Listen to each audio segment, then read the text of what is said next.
Kalau kita tengok ikut statistik yang dikeluarkan oleh UNICEF, 2.1 bilion orang di dunia ni, okey, tak ada peluang untuk dapatkan air bersih. Kita kat Malaysia tak apa kan, sini hujan, banjir pun buka paip ada air. Tapi sebenarnya lebih daripada suku dunia ni orang tak dapat akses pada air ni. 4.5 billion people globally have no toilets. Dalam dunia sekarang ni ada 27 juta orang, 4.5 billion, 4.5 daripada 7 juta orang tak ada toilet. Tak ada air. Bayangkan, kita kalau tak ada air sekejap pun dah bising. Tapi ini seluruh dunia lah, kita bernasib baik, Malaysia masih aman. Okay. So, mengedari kepentingan air ni agak-agak lah. Siapa tahu ni, berapa lama kita akan hidup tanpa air? Boleh tulis kat komen tu. Boleh tulis kat komen tu. Siapa tahu? Siapa betul dapat minum air satu balang ni? Okey, kalau tanpa air, manusia hanya akan hidup lebih kurang seminggu je. Seminggu ke 10 hari je. Okey. Kalau tak ada air, sebab tu orang pada pasir apa semua dia bawa bekal air kan. Kalau tak memang tak hidup lama punya lah. Air hanya, tanpa air kita akan boleh hidup antara 8 ke 10 hari sahaja. Ini menunjukkan air begitu penting. Air bersih maksud saya. So, tapi air yang macam mana? How much water you need? Berapa banyak air diperlukan? Kat segi sains, keperluan seseorang adalah berbeza. Ia bergantung kepada badan seseorang tu. Contohnya, kalau berat 70 kilo bahagi 30, satu hari kita memerlukan 2.3 liter air. Okey. So, kalau you berat lagi, 90 kilo 3 liter lah air kan. Kalau you ringan lagi, berapa? 60 kilo 2 liter je pun dah mencukupi. Itu bukan air apa tau. Air itu sebab apa badan kita berpeluh. Dia keluar air, kita buang air. So, kita kena refill balik air tu. Kenapa air tu perlu? Sebab air, kepentingan dia banyak dalam badan kita. 65% badan kita adalah air. Brain kita, otak kita 85% air. So, kalau air tak cukup kat otak, banyak masalah lain. Ada liver, lung kita, jantung, tulang-tulang apa semua perlukan air. Kidney, buah pinggang tu semua kan. So, on average selalunya orang perlukan lebih kurang 8 gelas air. Tapi bergantung pada seseorang tu lah. Sebab air memang hampir seluruh badan kita perlukan air. Dan dia regulate kita punya temperature badan kita. So, kita nak dapat air pada mana? Sebelum, mungkin orang akan cakap, okey dapat pada Syabas, kat rumah buka paip keluar air kan. Kalau ikut pengalaman saya lah, kita tak boleh nak rely 100%, tak boleh berharap pada Syabas 100%. Sebab apa? Kita dah banyak pengalaman. Kalau ikut musim PKP ni tahun lepas, berapa kali tak ada air? Tiap-tiap bulan tak ada air, betul tak? Kenapa boleh jadi macam tu? Sebab apa Syabas? Syabas adalah, kalau tengok ni, Syabas actually a short form. Short form untuk syarikat bekalan air Selangor. Dia hanya membekalkan air. Dia tak cakap dia buat air, dia tak cakap dia tapis air. Sebab apa? Kalau you tengok sini, ni form EPS 18 ni, okey. To be taken by contractor. You tengok ini adalah SOP dia untuk cek air tu semua, kualiti air dibuat oleh, maksud dia tak buat air pun. Dia tak filter air pun, semua ni kontraktor dia buat semua. Dia hanya bekalkan air sahaja. Okey. So tugas Syabas adalah membekalkan air macam kita distributor Amway. Kita tak buat produk Amway. Okey. Mungkin kita buat nasi Arab apa semua, tapi periuk Noxa tu kita tak buat. Itu Amway punya. Okey. Sama juga dengan Syabas, dia hanya membekalkan air yang bersih. Dia ambil daripada dia punya empangan yang disediakan oleh kontraktor, bukan dia. Dia hanya membekalkan air sahaja. So kontraktor dapat air kat mana? Kita tengok kat sini. That's why air itu perlu dibersihkan, sebab bekalan air dapat daripada reservoir tadi kan. Reservoir yang mana? Waste Water Treatment, IWK, Indah Water Consortium. Yang kita buang kat bilik air tu, difilter, diproses oleh Indah Water yang kita bayar berapa, RM8 sebulan lah. Macam tu. Air tu difilter dan dibuang ke mana yang dah bersih? Ke sungai. Kalau dah dibersihkan balik, kita tengok balik Indah Water tu mana datang ni. Macam-macam, orang sakit perut, burung apa semua kan. Air buangan difilter, buang balik ke sungai, dan air sungai tu balik pergi mana? Itulah yang dia membekalkan air kepada proses untuk sampai kepada syabas. Air dapat yang difilter itu tadi akan diproses, ditambahkan chemical untuk bersihkan balik air tu. Okey, dan dia diasingkan air tu dengan dia punya pepejal semua sekali, dan you tengok kat sini sebelum dibekalkan kepada syabas, storage dia ni dia ditambah klorin. Kenapa ditambah klorin? Sebab storage ni daripada syabas ke rumah kita tu jauh, dan bekalan pipe dia setempat dia pakai besi.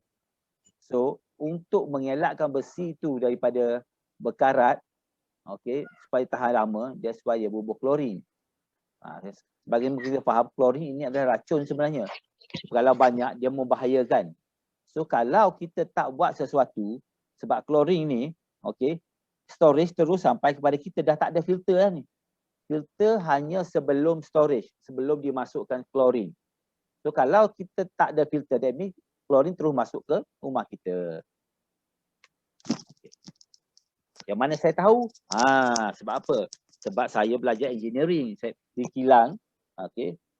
Walaupun saya graduate computer engineering, tapi salah satu job saya di kilang ialah untuk menyelenggara wastewater treatment.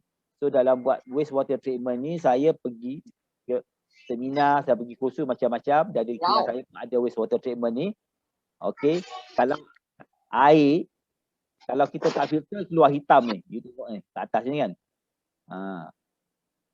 So kalau ikut pengalaman saya, air yang telah kita proses daripada kilang sebelum kita buang ke longkang, ke sungai tu, sebab setiap air kita akan hantar kepada lab. Okay? Lab tu bukan murah tau. Sekali test air RM300 dia charge. So saya compare air yang saya buang daripada kilang dengan air yang saya dapat daripada syabas. Kualiti air tu, air yang saya buang ke longkang tu lagi bersih daripada saya dapat daripada syabas.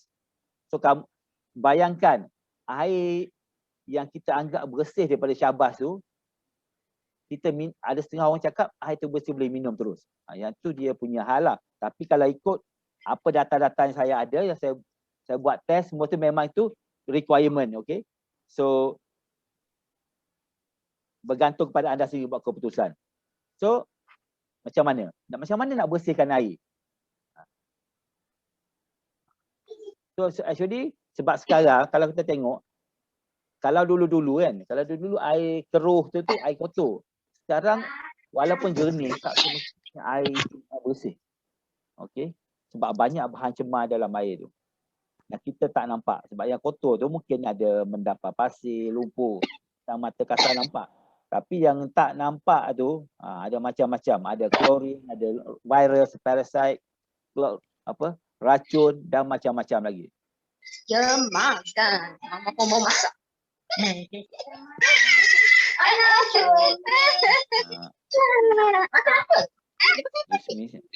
Nanti sekejap, siapa tak tutup mic tu, minta tolong tutup mic ya. Okey, thank you. Kadang dia terlalu sikit. Okey, so untuk membersih air dia ada dua cara je. Satu untuk filter, tapis, dan kedua ialah merawat. Sebab apa? Bila kita filter tak mengubah pun pH air tu. Okey. pH air yang selalunya yang selamat diminum selalunya in between below 9 lah. Yang in fact yang syabas sendiri pun dalam 8.5 gitu. Sedikit alkali. Okey.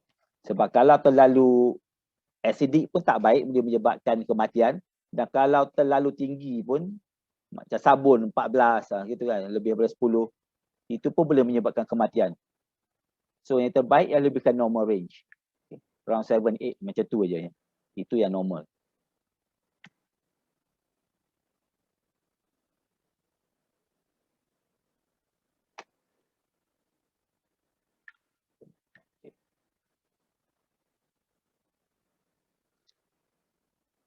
So kalau kita tengok di pasaran, ada macam-macam brand dan ada macam-macam teknologi yang digunakan untuk membersihkan air dan merawat air.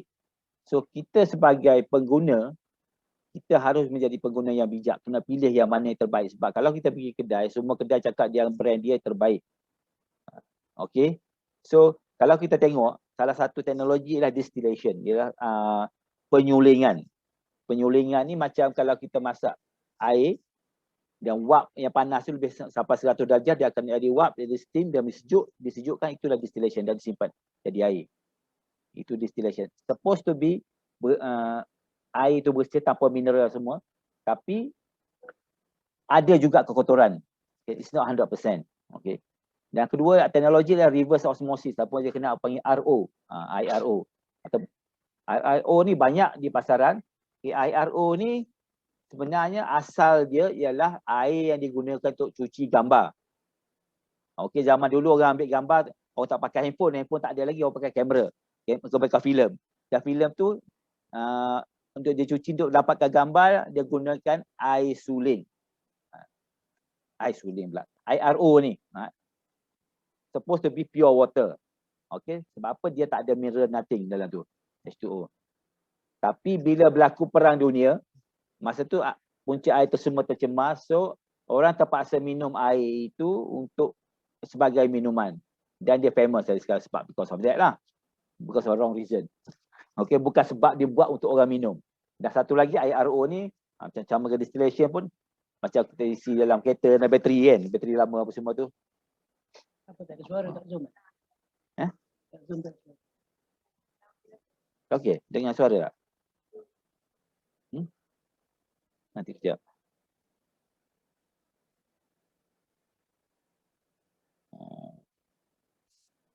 Dengar tak? Tak ada lagi. Ada kan? Ada kan? Sini sebab speaker. Okay. So seterusnya ada activated carbon filter. Karbon yang dimampatkan dan dijadikan sebagai filter. Sebab karbon adalah benda-benda organik. Dan karbon baik untuk filter apa? Contohnya klorin tadi. Dan kita juga ada teknologi di masyarakat ultraviolet untuk membunuh kuman. Dan seterusnya ada teknologi ozon. Ozon ni selalunya digunakan oleh industri dan tak digunakan oleh rumah sebab dia menyebabkan pengerasan kulit. Dan juga ada teknologi ionization. Ionization ni dia guna dua rod, cathode dan anode, untuk splitkan dia punya ion air tu sendiri. So dengan contoh yang ramai orang biasa guna kat luar ialah brand K, Canyon. Okey, yang tu dia filter ionization, split untuk hasilkan air yang berasid ataupun air yang berakali. Dan seterusnya kita juga ada macam multimedia block filter. Dalam tu dia letak macam-macam, contohnya untuk tambahkan mineral lah, untuk filter, nak buang ion ni lah, ion tu macam-macam. So dah kalau buka kat belakang filter mesin air tu ada macam-macam filter dalam tu. So semua mereka mengatakan mereka adalah terbaik. So, tapi adakah mesin yang dipasarkan itu dapat filter dan merawat?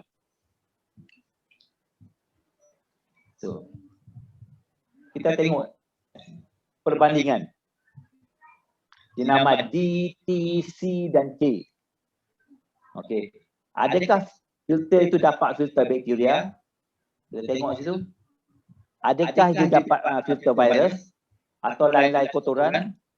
Dan seterusnya, sebab sebagaimana kita tahu, air terbaik ialah air Zam-Zam. Itu tak dinafikan. Air Zam-Zam terbaik, satu sebabkan memang kita orang Islam, sunat minum air tu apa kan, air Zam-Zam. Tapi masalahnya air Zam-Zam kita tak boleh dapat di pasaran sebab air Zam-Zam memang diharamkan dijual. Yang bawa balik kat Malaysia tu bukan Bukan jual supaya dapat beri. Sebab dia buat umrah ke haji kat sana. Ternyata kau bukan air zam-zam pun. Air ala kazam. Sebab ada hari itu kes orang jual air zam-zam, bila dia trace, tangkap, rupa-rupanya tempat prosesnya ada di Indonesia. Itu air zam-zam ala kazam. Daripada sawah padi kat situ dia buat. So jangan terpedaya. Kalau nak minum air zam-zam, pergi buat umrah, pergi buat haji. Kat satu air original. Memang saya pergi umrah dulu memang minum air tu air haji memang best. Tapi problemnya, kita tak tinggal di Madinah ataupun di Mekah. So air ni tak ada. So nak macam mana dapatkan air gantian yang kalau tak dapat air elok tu pun kekurangannya grade B lah.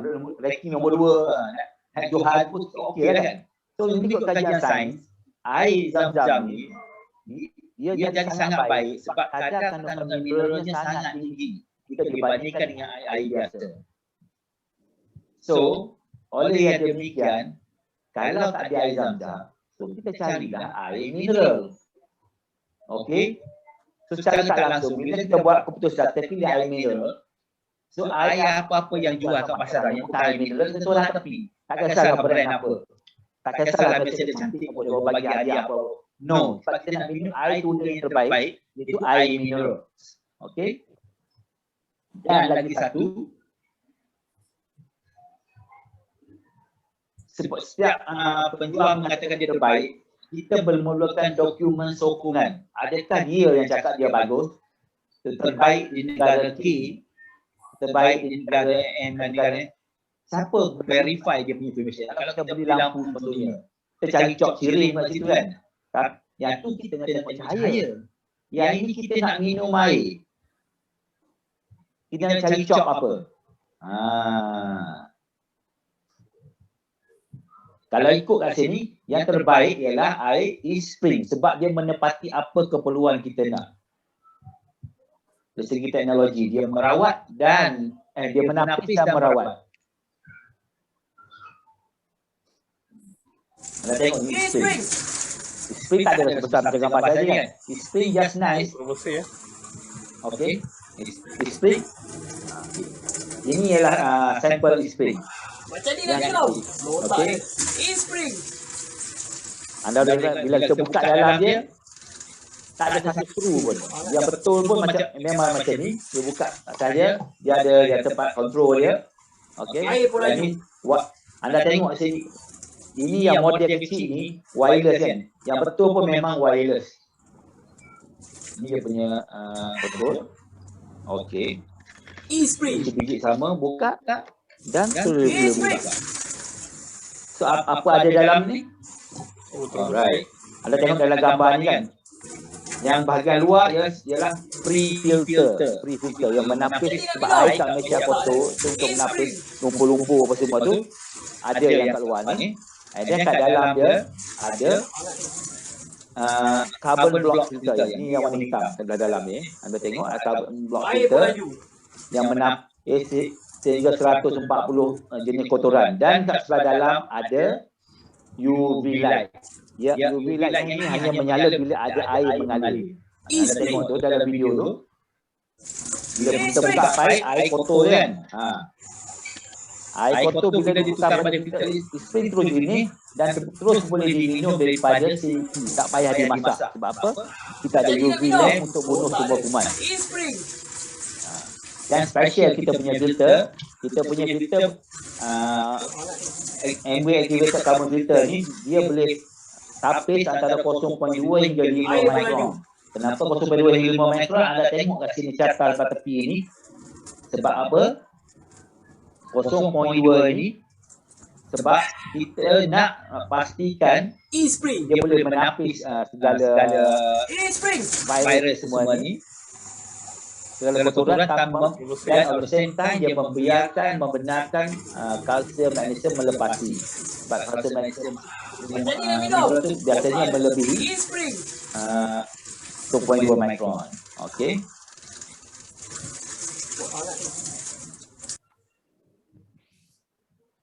Okey, macam saya cakap tadi.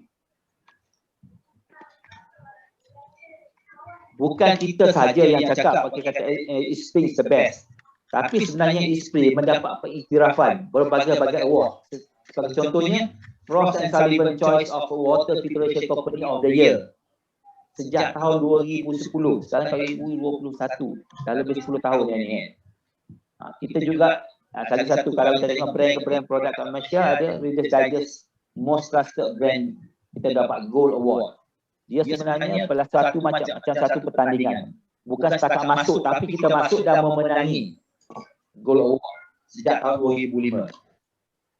Dan seterusnya, Eastspring juga bekerjasama, ini mendapat pengiktirafan daripada NSF. Macam cakap tadi, kalau lampu, balang elektrik mendapat, Malaysia ni dapat pengiktirafan daripada SIRI apa semua. Tapi untuk barangan contohnya macam penapis air ni, dia mendapat pengiktirafan antarabangsa NSF. Anda boleh buka website, boleh cek sendiri nsf.org dan cari kat situ apa company, apa brand yang mendapat kelulusan. Maksudnya kelulusan kat sini apa yang dia claim betul. Kalau dia kata boleh tapis 140 jenis, ya betul. Dan Eastspring ini mendapat pengiktirafan standard 42, 53, 55. 401, 573, 477. Maksudnya sini dia menghilangkan warna, bau, okey, dan segala kotor-kotoran termasuk bahan-bahan kimia, bahan-bahan radioaktif, sistem boron, okey, dan juga yang terkini yang tengok tu, dia juga dapat menapis kotoran ubat-ubatan. Sebab kajian yang dilakukan di Amerika Syarikat menunjukkan orang yang pesakit ni yang makan ubat apa semua ni, bila dia kencingnya buang air, ubat lebihan daripada dia makan tu keluar balik, dan penapis-napis air ni yang di pasaran tak boleh menapis drug tu. Tapi activated carbon filter and weight dapat menapis, dapat pengiktirafan. Okey, dan gitu juga macam ni. Eastspring Water Treatment System is the world #1. Dia nombor 1 dari segi jualan.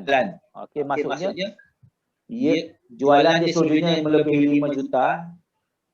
Apa guna kita beli brand yang terbaik di sebuah negara saja, sedangkan Eastspring adalah jualan terbesar di seluruh dunia. Kenapa nak dapat nombor 2 sedangkan kita boleh dapat terbaik pada harga nombor 1? Okey, so this is Eastspring.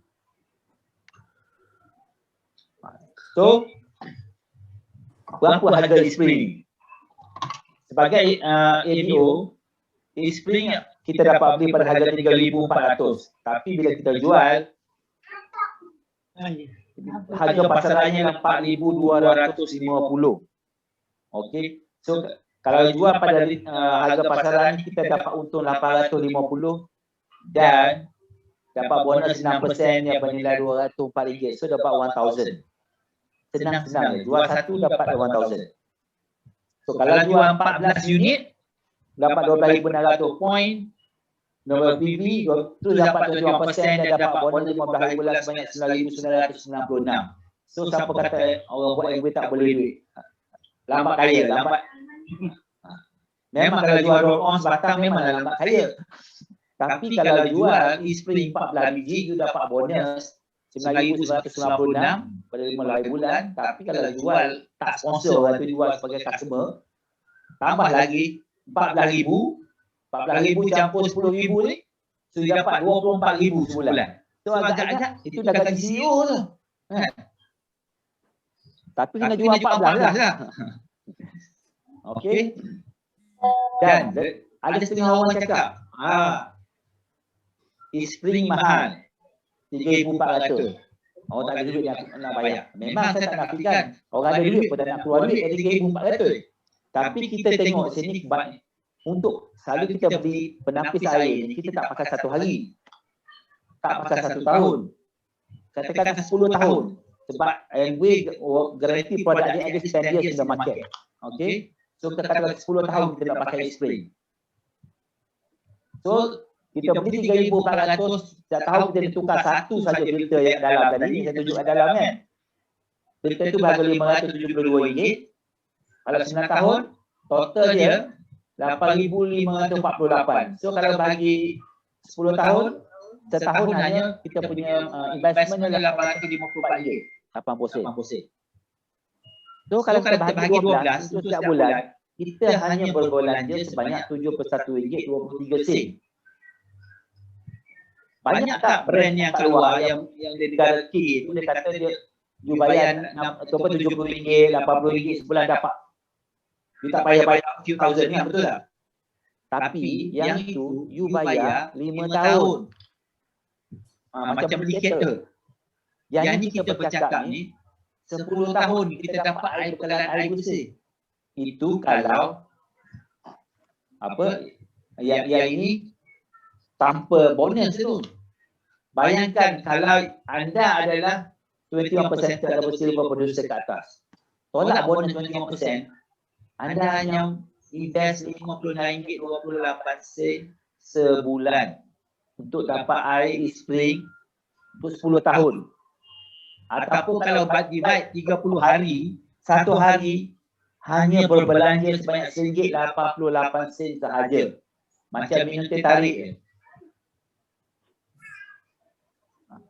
RM1.88 sehari. Murah ke murah? So kalau anda rasa ini ada peluang hari terbaik, bulan ini special. Ada trade in untuk e-spring. Okey. Tak dengar. Nah, trade in untuk e-spring. Kalau tak nak bayar sekaligus tak apa, boleh buat EPP, boleh bayar banyak kali tak apa. Boleh bayar 4 kali. Dan juga ada ZIPP. ZIPP kalau di credit card tak nak bayar 4 kali, nak bayar setahun ataupun boleh, tak ada masalah. RM1.88 memang tersangat murah. Okey, dapat air terbaik. Ni. Tak apa, so itu pilihan anda. Sama ada anda nak minum air pahit terus ataupun nak filter, nak guna e-spring. Anda tengok ini adalah di Kelang dari Sentul. Orang Kelang ramai dalam ini. Tengok ni. Siapa tak pakai e-spring saya tak tahu. Tengok ni. Hasilnya selepas setahun jadi macam tar, gelap, hitam legam ke. Bayangkan kalau anda tak guna e-spring, apa yang akan tapis benda ni? Tak lain tak bukan anda punya buah pinggang. Dan juga di Sentul ni, Sentul berpasir-pasir apa semua lagi dalam ni. Saya tak kisah, mungkin anda tak sayang diri anda sendiri kan. Simpan duit nak beli iPhone. Tapi bayangkan anak-anak anda, buah pinggang mereka yang terpaksa tapis. Okey. Tapi itu terserah pada pilihan sendiri. Okey. Saya dah lama guna, sejak guna air ni tak nak minum air lain, tak sedap. Itu masalah satu bila pakai spring. Minum air kat rumah orang tak ada spring tak sedap. Kena bawa bekal kan pergi mana-mana. Pergi kedai mamak, minum air tak sedap, kena bawa air botol. Itu masalah bila orang minum spring. Tanyalah siapa-siapa pun. Tapi yang saya sebenarnya seronok ialah bila kalau sebelum ni anak-anak saya pun tak minum air, tapi bila mereka dah minum air spring, bawa ke sekolah, bawa bekalan air memang habis. Kalau sebelum ni memang tak ada bawa bekas sebotol, balik sebotol. Sebab apa? Air tak sedap. Minum air spring memang sedap. So, jangan lepaskan peluang bulan ini. Dapatkan spring. Itu saja.